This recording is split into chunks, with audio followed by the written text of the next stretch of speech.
They laughed at her simple gift, until Christmas redemption brought her call sign to light.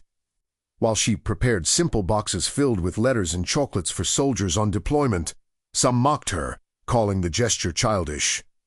But when a newly returned unit recognized the subtle symbol on one of the cards, the same emblem used in special operations, the atmosphere shifted instantly. Her call sign was revealed, and everyone discovered that she had once saved the very lives of the soldiers, now receiving her gifts. Laughter turned into admiration, and what seemed like a small gesture became proof of a profound redemption on the eve of Christmas. Before we begin, hit subscribe and tell me what city you're watching from. Every new voice helps keep these American redemption stories alive. Welcome to the mission. Now let's begin. Amelia rested her elbow on the improvised table in the supply room, the faint scent of chocolate mixing with damp cardboard. The radio in the corner played an off-key Christmas tune, almost ironic in the tension that hung over the base. She folded the craft paper carefully around each box, as if every crease might carry comfort to someone at the front. Outside, snow piled against the narrow window, blurring the world into white silence. With the pen in hand, Amelia drew a steady breath before sketching the small stylized wing on each card. The gesture seemed simple, almost childish, yet her fingers trembled slightly as she drew the symbol. That wing wasn't T, just a doodle. It was the call sign that once echoed through radios under enemy fire. Now, in that cold storage room, it was just an insignificant mark to anyone who didn't know the past. She stared at the stack of boxes and wondered if any of this truly mattered anymore. Still, she continued. It was the only way left for her to serve, without a uniform. Laughter echoed in the hallway before the door even opened. Two young soldiers, still smelling of fresh academy training, stomped inside with heavy boots. They paused at Amelia's table, eyeing the cards lined up, each marked with the wing. One picked a card and lifted it with a mocking smirk. "What's this, ma'am? A chocolate brand logo or a kid's drawing?" He jeered. The other burst into laughter, slapping his friend's shoulder. "Bet the guys on deployment will love getting kindergarten art for Christmas." The words hit Amelia harder than shrapnel ever had. She forced a smile, trying not to show anything, simply adjusting another box. "It's just a detail, soldier," she replied, keeping her tone painfully controlled. They circled the table, mimicking childish voices as they picked up more cards. One even scribbled an exaggerated cartoon wing on scrap paper, making the other roar with laughter. Amelia felt her ears, but she weren't even there. Inside, though, memories of static-filled radios and desperate calls for coordinates clawed back to life. In that moment it felt as if everything she had ever been was reduced to nothing again. When the mockery faded, the silence brought no relief, only a heavy emptiness. A distant aircraft thundered above, reminding Amelia of those receiving the boxes. She pictured exhausted soldiers in makeshift beds, far from any Christmas lights. She decided that even if people laughed, each wing would still carry a promise of care. It was the most she could offer now without a radio, a uniform, or a cleared name. She set the pen down and studied her own marked hands. Thin scars crossed her knuckles, quiet reminders of doors breached and equipment handled. No one in that room would ever imagine what those hands had once held. No one remembered the night her voice guided men through darkness. Only the small drawn wing still knew that truth. The door opened again, and Sergeant Miles Carter stepped in, brushing snow from his coat. He saw the scene, the young soldiers backing away awkwardly, Amelia returning cards to the table. His gaze lingered on the wing longer than anyone else's had. He didn't laugh, didn't say a single joke, only walked forward with quiet understanding.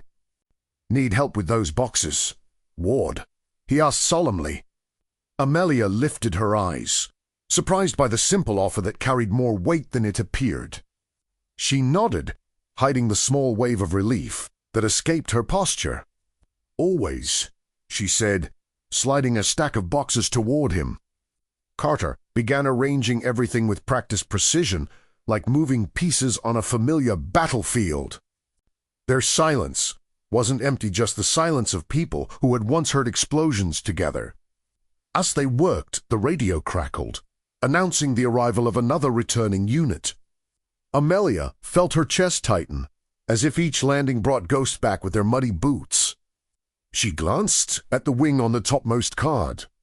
Outside, snow fell harder, covering the tracks left by those who mocked her. And somewhere, carried by that winter wind, change approached the base. The sound of rotor blades slicing the air sent a familiar chill down Amelia's spine. Even from inside the supply room, she recognized approach patterns a reflex, time never erased.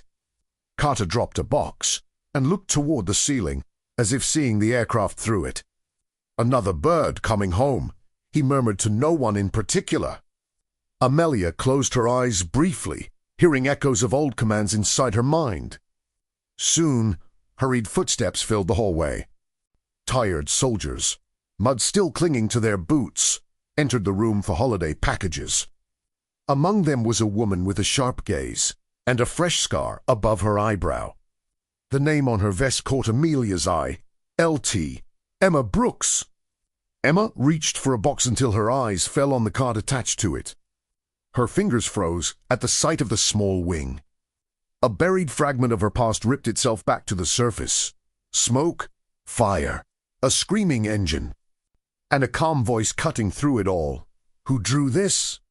she asked, voice wavering between shock and recognition. Carter turned first, but Amelia answered, "I did." Emma studied her with growing intensity. "Do you know what this symbol means?" She pressed, showing the card.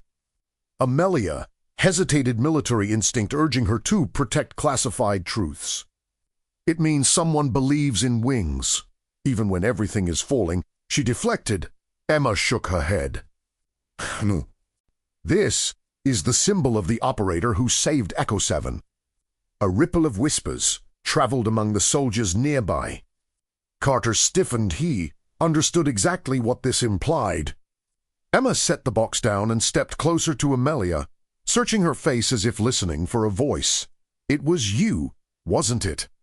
she whispered. Before Amelia could answer, another man stepped in. Agent Cole Maddox. Dark suit, rigid posture, eyes like instruments calibrated to detect lies. He scanned the room, noting Emma, the card, and then Amelia. "Is there something I should be hearing about?" he asked, pulling out a notebook. Emma lifted the card in his direction. "Sir, this belongs to the operator who saved Echo 7. And she drew it. The room seemed to freeze, the air thicker than the snow outside. Maddox studied Amelia with a measured, penetrating stare. He scribbled something quickly, every gesture deliberate. The festive mood in the base evaporated instantly. Amelia knew then her past had found her again. When the room finally emptied, the echo of boots faded into a heavy silence. Amelia remained behind the table, staring at the door where Emma and Maddox had exited. Carter walked toward her with the slow caution of someone entering familiar but fragile ground. He placed his hands on the table's edge and leaned forward. "You knew that symbol would come back one day, didn't you?" he asked quietly. Amelia released a breath, as if letting trapped smoke escape her chest. "I thought everyone had forgotten," she replied without meeting his eyes. The wing on the card glowed faintly under the lamp, accusing and nostalgic at once. Memories of the burning helicopter surged against her will. Her own calm voice, guiding Echo 7, echoed faintly in her mind. She went to the narrow window, watching the snow fall in heavy sheets. White landscapes mixed with memories of black smoke and chaos. "Echo 7, she murmured. The name itself carried weight. Carter's expression softened. "It's been a long time since anyone said that out loud." She gripped the window frame until her fingers whitened. "I heard everything from that cockpit, the panic, the alarms, the engines dying. She swallowed hard, remembering the coordinates she repeated under pressure. And then they said I sent them to the wrong place. The injustice stung even now. Carter folded his arms, giving her space to speak. You never fought the accusation, he observed, not judging, just stating. Amelia gave a hollow, weary laugh. When a colonel signs a report, an operator becomes nothing but static, and static doesn't win appeals. The sergeant studied her for a moment, then nodded. That symbol. It wasn't for missions, documented anywhere. She lowered her gaze, confirming with a slow nod. It meant we're there even when no one knows we are. Now, ironically, it lived on Christmas cards. A noise echoed in the hallway, urgent footsteps. Two soldiers passed, mentioning Emma heading to medical. A knot tightened in Amelia's stomach. She want answers, Carter said, and she won't accept silence. Amelia ran a hand through her hair, fear tightening her chest. Not fear of truth, but fear of reliving everything taken from her. Kessler erased everything. Miles, she whispered. He signed my career away like it was a clerical correction. Carter's eyes hardened. Maybe he didn't erase everything. He said, Maddox is stubborn. If he smells corruption, he digs. Amelia exhaled, unexid her laugh, skipping. Stubborn men fall with the people they investigate. Carter moved closer. She picked up a card, spinning it slowly between her fingers. I wanted these boxes to say you're not alone. Instead, I dragged a past I buried with silence. Carter squeezed her shoulder with grounding strength. Then let it surface with you, in control this time. The improvised office was lit by a cold, unforgiving light. Reports lay scattered across the table, forming a mosaic of dates, omissions, and deliberate redactions. Maddox analyzed each page with the meticulous precision of someone assembling a forbidden's puzzle. Across from him, Emma sat upright, forcing herself to control the tension coursing through her body. Her fingers tapped faintly against a near tremor she wasn't strong enough to hide. As according to official records, wore the wrong coordinates, Max began. He slid another satellite printout across the table, its edges worn with time.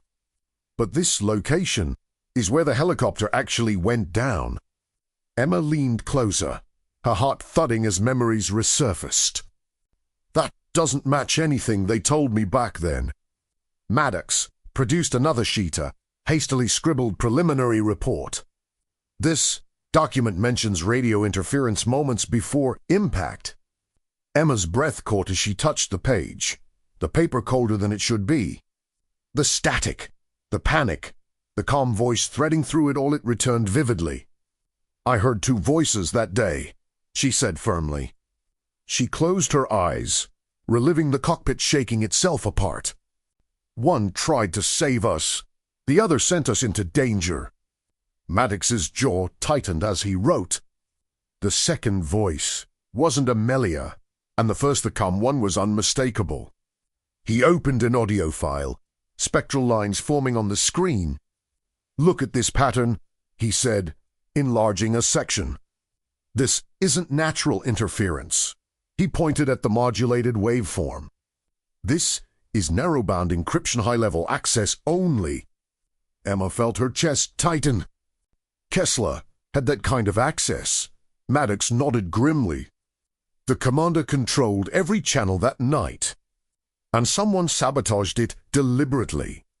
He attempted to retrieve older files, but red error messages appeared instantly. Access denied. Deleted. Corrupted. The system repeated. He's erasing evidence as we speak, Maddox growled. Emma clenched her jaw, rage flaring. Then save whatever you can now. Maddox transferred every corrupted fragment into a secure drive. Each click felt like prying truth from a locked tomb. Emma watched, breathing hard, as glimpses of her past returned through static and fragments.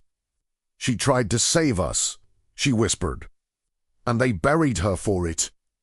A final alert blinked on the corner of the screen, User connected Kessler_RK.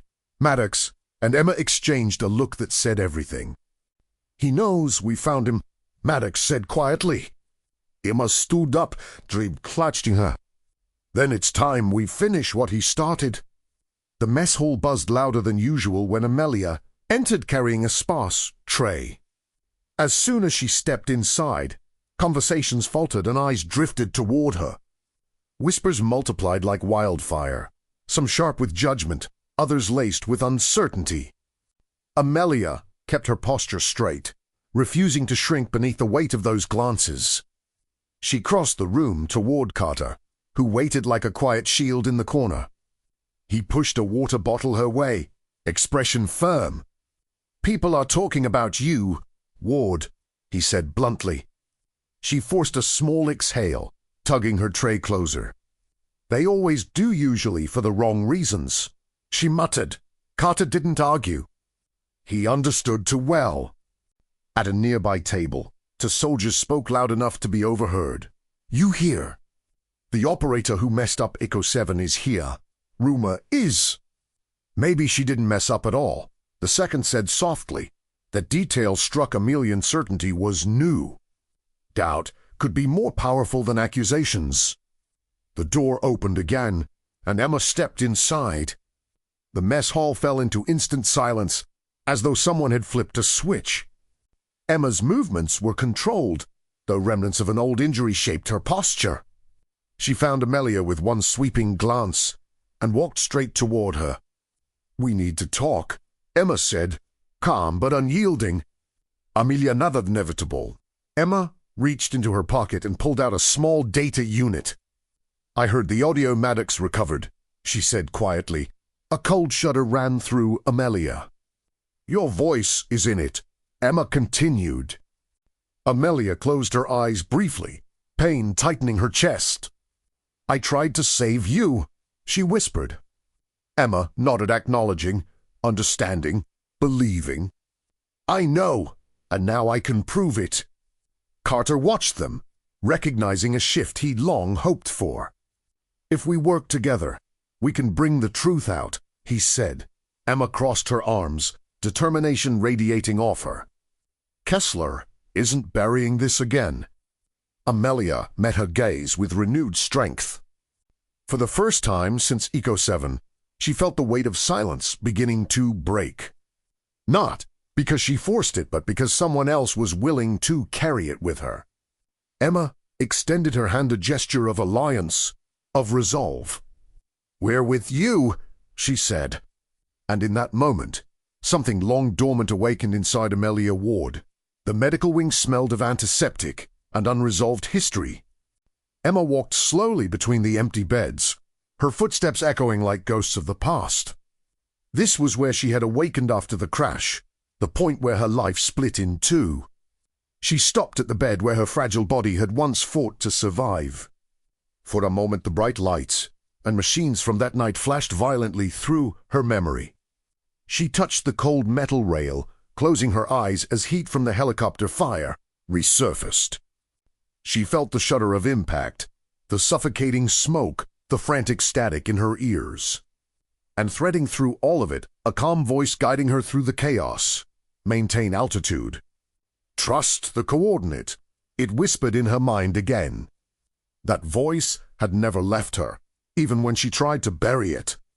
Emma inhaled deeply and walked toward the clinical archives. She searched through old files, dredging up the memories she had long avoided. When she finally located her folder, a faded sheet slipped to the floor. It was an early report, never formally filed. The scribbled words carried more truth than the official documents ever had. Radio interference detected. Support operator demonstrated exceptional composure. Emma read the line 3 times, making sure she wasn't imagining it. She tucked the sheet into her jacket, knowing she held something explosive. Turning around, she saw Maddox entering the room, his coat dusted with snow. "I was looking for you," he said, holding a sealed flash drive. They went to a private room where Maddox plugged the drive in. The audio file crackled to life, heavy with distortion until voices emerged. Emma leaned in as Amelia's steady voice broke through the chaos. Echo 7. Maintain altitude. Do not cut power. Redirect west. Emma froze, her breath catching in her throat.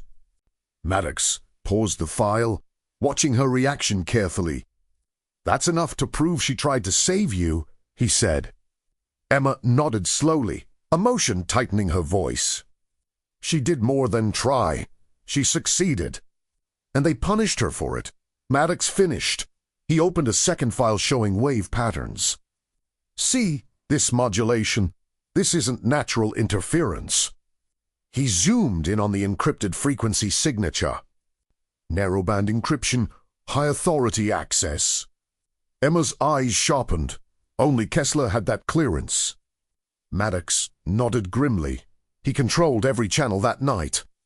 Someone manipulated the signal. Emma clenched her fist at her side. "He redirected us into danger on purpose." Maddox pocketed the drive. "You ready for what comes next?" he asked. Emma straightened, resolve settling into her bones. "Absolutely," she said. "The truth's been buried for years," Maddox replied. "And tonight, it starts digging its way back out." The blizzard hit the base like a beast slamming its weight against the walls. Lights flickered, alarms blinked, and the wind howled through every gap it could find. Amelia watched snow whip past the window, a tight knot forming in her stomach. Storms like this never came alone, not in her experience. Trouble always rode their coattails. In the command center, Maddox confronted officers about the cascading system failures. "A storm doesn't cause shutdowns in this pattern," he insisted. Emma crossed her arms, her breath fogging in the cold air. "Someone's creating shadows," she said.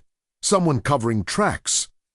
Meanwhile, behind a locked door, Kessler stuffed files into a black bag. He moved fast, could pay every motion. He checked a secure radio, the type almost no one knew existed. "Extraction early. Now," he ordered. A distorted voice answered. "Clock's ticking." Down in the energy wing, the smell of burning rubber filled the air. Carter crouched beside a severed cable. "This was cut minutes ago," he said through gritted teeth. Amelia examined the scorch marks and nodded grimly. "He wants the base blind. No power, no cameras, no witnesses." A distant alarm blared from Sector South. Emma stiffened, recognizing the location instantly. "The secondary hangar," she said. Amelia met her gaze, the same conclusion forming in both minds. "He's running," Carter confirmed. They sprinted down corridors lit by failing emergency lights. Snow had begun creeping under the doors, pushed by violent gusts. Amelia stopped abruptly when she spotted a trail of boot prints. Fresh, she observed. Emma crouched to inspect them. He was moving fast, alone. Carter pointed ahead. "Maintenance tunnel." Amelia pushed forward without hesitation. The tunnel lights flickered weakly, shadows quivering on the walls. Every instinct she had screamed that they were close. At the far end, the metal door was cracked open. Wind shrieked through the gap, carrying bitter cold inside. Beyond it lay only darkness, noise, and danger. Carter lifted 3 fingers. Silent count. On 0, they burst through together. Kessler locked the door behind him and shut off the main light.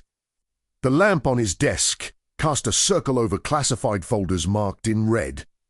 Names Amelia, Emma, Maddox were underlined, circled, crossed. This wasn't how it was supposed to go, he muttered, but the operation had slipped beyond his control. He opened a hidden compartment and retrieved a secure radio. "Plan changed," he said. "Extraction now." The answer came quick and cold. "If you're late, you're obsolete." He swallowed hard. Across the base, Maddox pieced together the sabotage pattern. "Not random," he said aloud. "A funnel straight to the hangar." Emma leaned over his shoulder, frowning. He's clearing a path before running. Maddox's jaw tightened. We cut him off. Amelia, meanwhile, noticed a captain hurriedly carrying a sealed folder. His eyes darted too quickly to be innocent. She followed him discreetly, watching him hand the folder to a courier. Colonel's orders. No log entry. Amelia's pulse quickened. Another cover-up. She rushed back to the supply room where Carter was gearing up. He's wiping his tracks, she warned. Carter nodded grimly. Which means he's minutes away from disappearing. Not if I have anything to say about it, she said. At the secondary hangar, mechanics worked under hurried, uneasy instructions. A jeep sat rumbling, engine warm, headlights cutting through swirling snow. No official order had been logged. Someone was preparing an unauthorized escape. Someone with rank. Maddox and Emma approached from the opposite entrance. Maddox scanned the scene with a practiced investigator's eye. They're helping him leave, he whispered. Emma's expression hardened. Then we shut it down. Inside the hangar, Kessler tossed his bag into the jeep. He started the engine, breath steaming in the frigid air. His radio crackled, extraction window closing. He shifted gears and froze when Amelia stepped out of the shadows. The analysis room was dim, lit only by the glow of multiple screens. Maddox adjusted his headset, listening to reconstructed fragments of Echo 7. With every recovered second, the truth fought its way back to life. Emma watched silently, unable to steady her heartbeat. Here, Maddox said. This part matters. Amelia's voice came through, calm, crisp, unmistakable. Echo 7, maintain altitude. Repeat, maintain altitude. Emma felt tears, threaten as recognition crashed over her. For a moment the room dissolved into fire and rotos and fear. She was saving us, Emma whispered. Seconds later, a second voice intruded, clipped, commanding. Echo 7, disregard. Follow new vector. Maddox isolated the waveform and magnified it. Not natural interference, he said. This is encrypted manipulation. He displayed the modulation signature. Narrowband encryption, top authority access only. Emma's stomach twisted. Kessler, she breathed. He redirected us into a death zone. Maddox attempted to pull additional files, but warnings filled the screen. Access denied file to the override. He's deleting evidence right now. Maddox growled. Emma leaned forward urgently. Save what you can, please.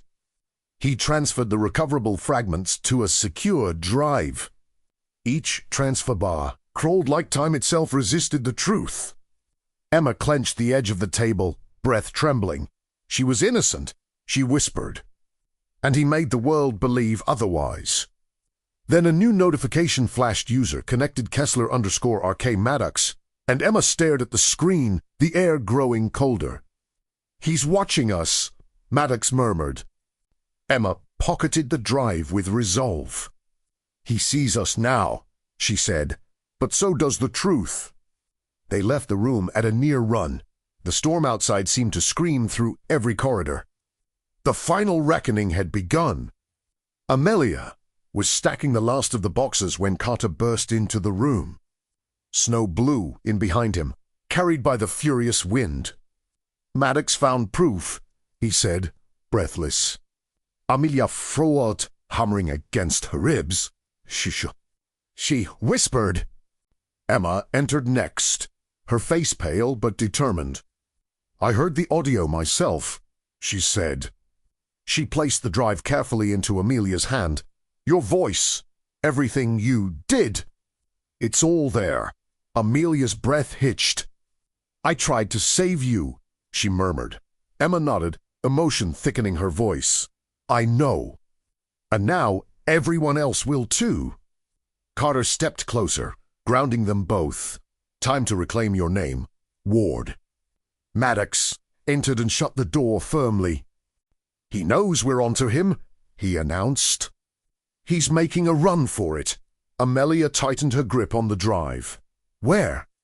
Maddox pulled up a map on his tablet. "Secondary hangar," he said. Carter pulled on his gloves, tension hardening his jaw. "West Road gives him a clean escape route." Emma added, "If he reaches it, he disappears." Amelia inhaled deeply, falling into old operational rhythm. "There's a maintenance corridor that cuts the distance." She tossed the drive to Carter. "Keep this safe." "It's everything." Maddox nodded. "I'll delay pursuit logs." They opened the door, and the storm roared in like a living thing. Snow whipped their faces, stinging their skin instantly. Emma placed a steadying hand on Amelia's shoulder. "Let's finish this," she said. Ants together the blizzard.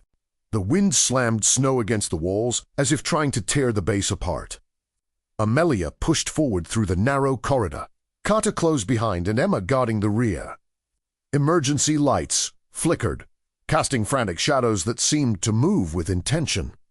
Every step echoed like a countdown to something about to break. The storm outside had become a mirror of the storm within.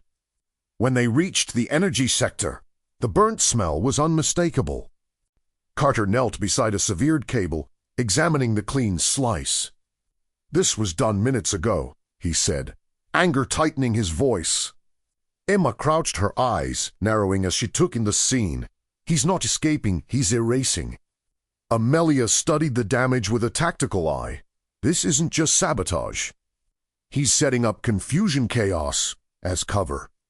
"Cut power, kill cameras, blind the base," she added. Carter exhaled sharply. "He wants us stumbling in the dark." A distant alarm suddenly wailed through the base. Emma recognized it instantly. "Secondary hangar," she breathed. Amelia stiffened, her heartbeat sinking with urgency. "That's his exit route." Carter grabbed his gear. "Then we move." They ran through half-lit corridor, dodging fallen crates and flickering lights. Snow blew in from cracked door seals, as though the storm itself was helping him escape. Amelia stopped abruptly when she spotted fresh boot marks. "He passed here," she said. Emma kneeled to inspect. Fast steps, heavy stride. Definitely him. Carter gripped his weapon tighter. Maintenance tunnel leads straight to the hangar. Amelia nodded once, focused and unhesitating. "Then that's where we cut him off." The tunnel vibrated with the storm's fury as lights flickered overhead. Amelia took the lead, her instincts sharp as they had been years ago. She wasn't the woman packing boxes anymore. She was the operator they tried to erase. Carter and Emma followed her without question. At the tunnel's end, a metal door hung open. Wind and snow blasted through the gap with violent force. They could hear movement beyond, clanging metal, shifting weight. Carter raised 3 fingers, signaling silent approach. Amelia and Mama positioned themselves and together they charged storm. The door screeched open, swallowed instantly by the roar of the blizzard. Frigid wind knifed through their clothes, turning each breath into frost. Emma shielded her face with her arm, blinking through the whiteout. Snow drifts piled high, threatening to swallow their footprints. But the tracks ahead were clear enough to follow. Amelia crouched, inspecting the boot marks pressed into the frozen ground. "He was running," she said. Emma angled her flashlight, fighting the wind that kept trying to snuff it out. "He can't be far," she replied. Carter pointed toward tire marks, vanishing under fresh snow. "He took a jeep." Amelia lifted her head, listening. Through the storm's howl, she picked up a faint, rhythmic growl and engine. "That way," she said, already moving. They ran toward the secondary hangar.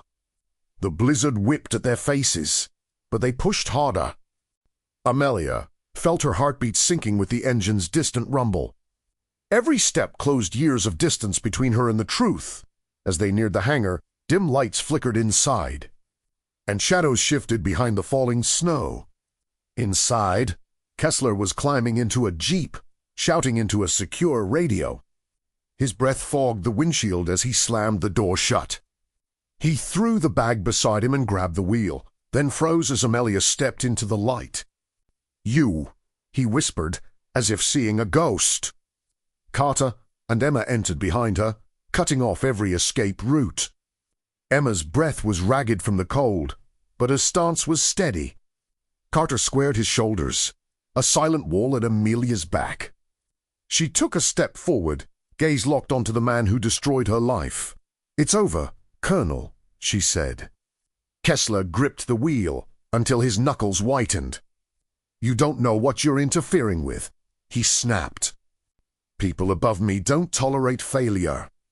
Amelia's eyes hardened, then start talking. "Who's above you?" He reached for something under the seat, and when he came up holding a gun, Emma shouted, "Amelia, down!" The hangar lights flickered wildly as the storm raged outside. The truth was seconds from exploding, and so was Kessler's desperation. Kessler's hand trembled as he aimed the gun, sweat beading despite the freezing air. Amelia didn't flinch. She stepped closer instead. "You ruined careers, lives. For what?" she demanded. Her voice echoed through the metal hangar, steady as steel. "Who are you protecting?" Kessler's eyes darted toward the radio on the dashboard. "You don't understand the scale of what you've uncovered. Information runs both ways, and so does power." Then he shifted the gun toward Emma. "You should have stayed dead." Emma didn't move, even as the barrel aligned with her chest. "So that your report would stay neat," she shot back. Kessler's composure cracked. He shouted, "You were the perfect accident." And he pointed at Amelia, voice warping into fury. She was the perfect scapegoat. Carter moved in from the side, trying to distract him.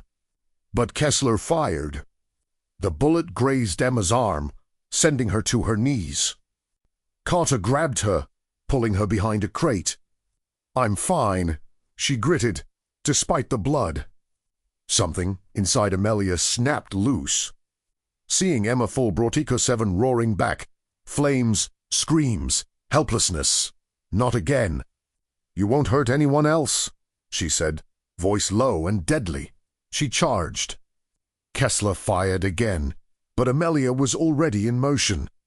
She grabbed his wrist, twisting with practiced precision. The gun clattered to the floor as he howled in pain. Amelia shoved him back into the Jeep's seat.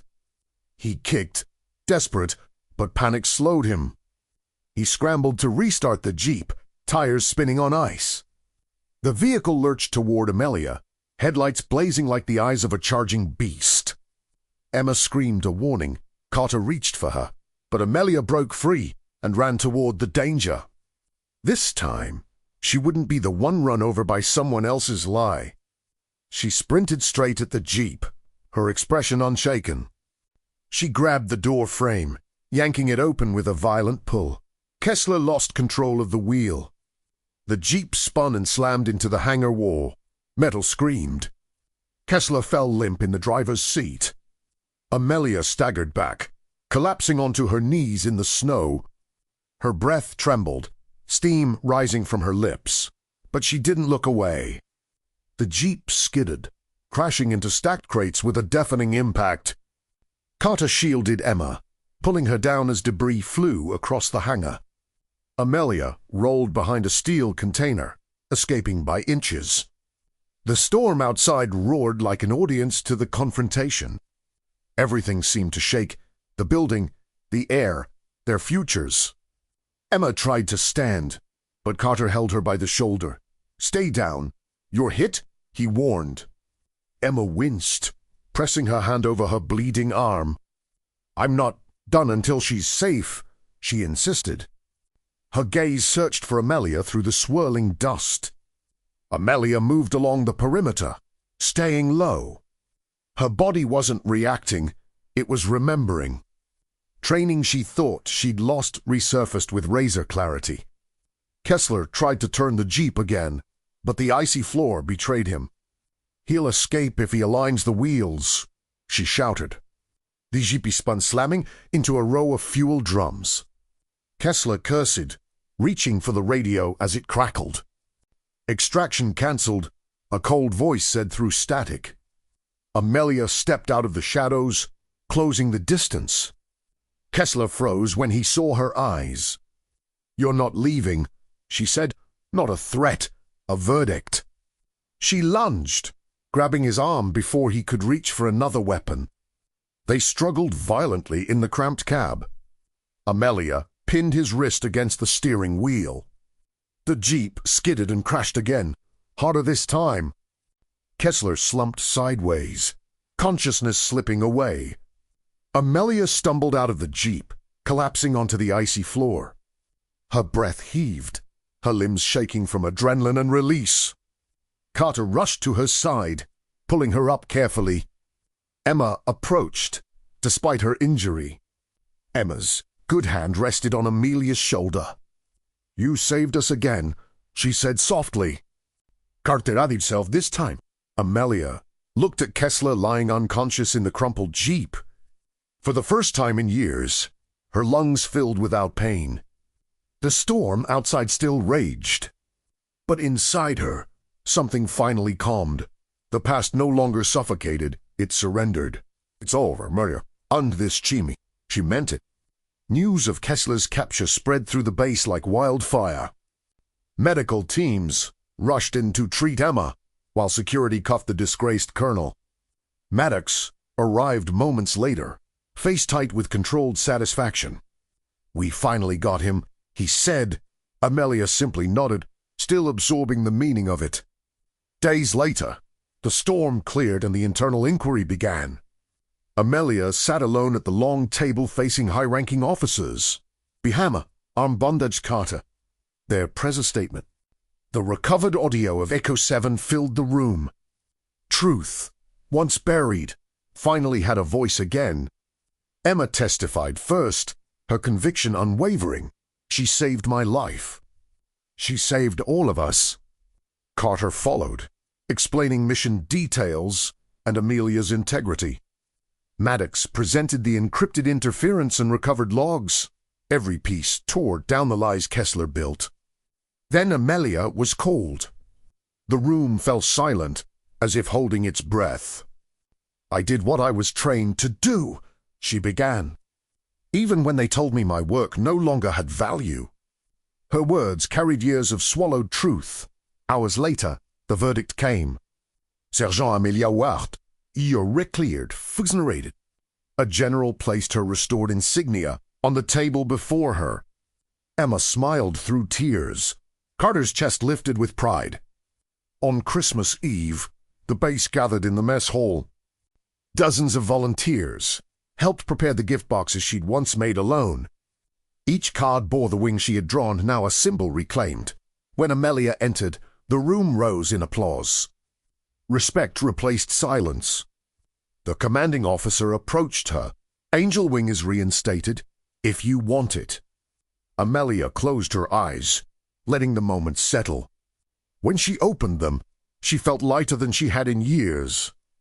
"I accept," she said.